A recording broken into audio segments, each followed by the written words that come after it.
کے 11 بجے ہیں۔ السلام علیکم، یہ ریڈیو پاکستان ہے۔ سونیا عدنان سے خبریں سنیے۔ پہلے اہم خبروں کا خلاصہ۔ وزیر اعظم نے کہا ہے کہ پاکستان خطے میں امن و استحکام کے لیے عراق کی نئی حکومت کے ساتھ مل کر کام کرنے کا خواہش مند ہے۔ نائب وزیر اعظم نے کہا ہے کہ پاکستان فلسطینیوں کی غیر متزلزل حمایت جاری رکھے گا۔ وزیر اطلاعات نے کہا ہے کہ خیبر پختونخوا کے سرحدی اضلاع میں افغان طالبان کی جانب سے شہریوں کو نشانہ بنانا ناقابل قبول ہے۔ پاکستان کا حج میڈیکل مشن اب تک مکہ مکرمہ اور مدینہ منورہ میں قائم 21 کلینکس میں 1700 سے زائد عازمین کا علاج کر چکا ہے۔ خبریں تفصیل کے ساتھ۔ وزیر اعظم شہباز شریف نے علی الزیدی کو عراق کے وزیر اعظم کا عہدہ سنبھالنے پر مبارکباد دی ہے۔ انہوں نے ایکس ہینڈل پر اپنے پیغام میں کہا ہے کہ پاکستان باہمی روابط مزید مستحکم کرنے اور خطے میں امن، استحکام اور خوشحالی کی مشترکہ امنگوں کو پروان چڑھانے کے لیے عراق کی نئی حکومت کے ساتھ مل کر کام کرنے کا خواہش مند ہے۔ نائب وزیر اعظم اسحاق ڈار نے کہا ہے کہ سابق سینیٹر مشتاق احمد خان کو رہا کر دیا گیا ہے، جنہیں اسرائیلی فوج نے انسانی ہمدردی کے لیے سرگرم دیگر کارکنوں کے ساتھ گلوبل سموتھ لوٹیلا کے دوران غیر قانونی طور پر حراست میں لیا تھا۔ انہوں نے سماجی رابطے کی ویب سائٹ ایکس پر ایک بیان میں یونانی حکام کا شکریہ ادا کیا، جنہوں نے یونان کے علاقے کریٹ میں سابق سینیٹر مشتاق احمد خان کی مدد کی۔ اسحاق ڈار نے ترکی کی قیادت اور حکومت کا بھی تہہ دل سے شکریہ ادا کیا، جنہوں نے ان کی استنبول واپسی اور وہاں سے پاکستان روانگی میں سہولت فراہم کی۔ انہوں نے کہا کہ پاکستان فلسطینیوں کی غیر متزلزل حمایت جاری رکھے گا۔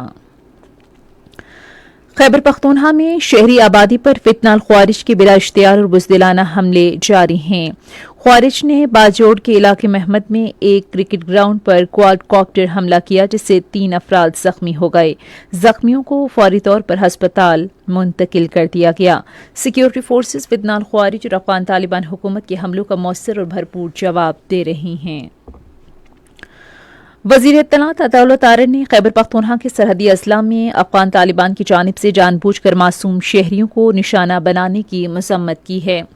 انہوں نے ایکس ہینڈل پر اپنے ایک پیغام میں اسے قطعی ناقابل قبول اور مکروہ قرار دیتے ہوئے کہا کہ یہ فعل ظاہر کرتا ہے کہ انسانی زندگی کی ان کی نظروں میں کوئی وقت نہیں اور یہ رویہ ان کی وحشیانہ روش کی عکاسی کرتا ہے۔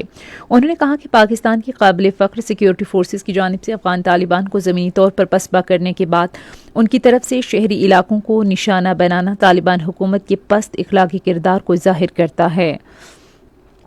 عطا اللہ طارر نے کہا کہ خارجی دہشت گردوں، ان کے سرپرستوں اور اعانت کرنے والوں کے خلاف پاکستان کی جنگ سچ، اصولوں، وقار، عزم اور ایمان کی جنگ ہے۔ اسلام آباد میں 3 روزہ تبلیغی اجتماع جاری ہے۔ اجتماع میں تقریباً 2.5 لاکھ افراد کی شرکت متوقع ہے۔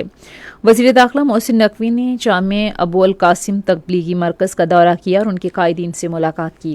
انہوں نے اسلام آباد مذاکرات کے دوران اجتماع مؤخر کرنے پر منتظمین کا شکریہ ادا کیا۔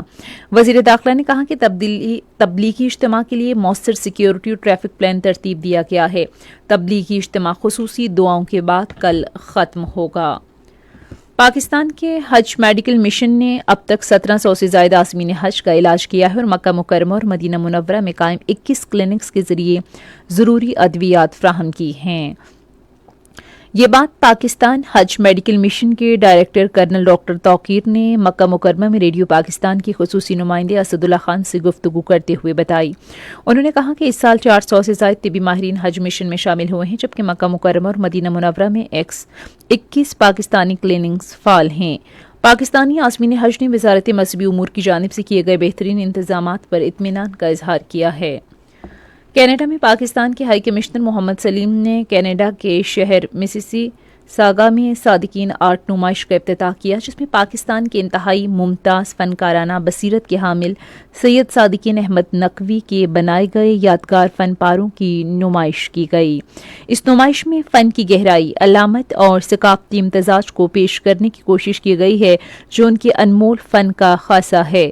توقع ہے کہ 3 روزہ نمائش میں زندگی کے مختلف شعبوں سے تعلق رکھنے والے افراد شرکت کریں گے۔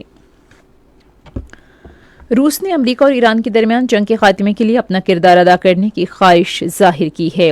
اس آمادگی کا اظہار روسی وزیر خارجہ سرگئی لاوروف نے اپنے ایرانی ہم منصب عباس عراقچی سے ٹیلی فون پر بات چیت کے دوران کیا۔ سرگئی لاوروف نے کہا کہ روس امریکہ ایران جنگ کے خاتمے اور خطے میں امن قائم کرنے کے لیے ہر قسم کی مدد فراہم کرنے کو تیار ہے۔ پاکستان سپر لیگ کا فائنل کل لاہور میں حیدرآباد کنگز مین اور پشاور زلمی کے درمیان کھیلا جائے گا۔ میچ شام 7 بجے شروع ہوگا۔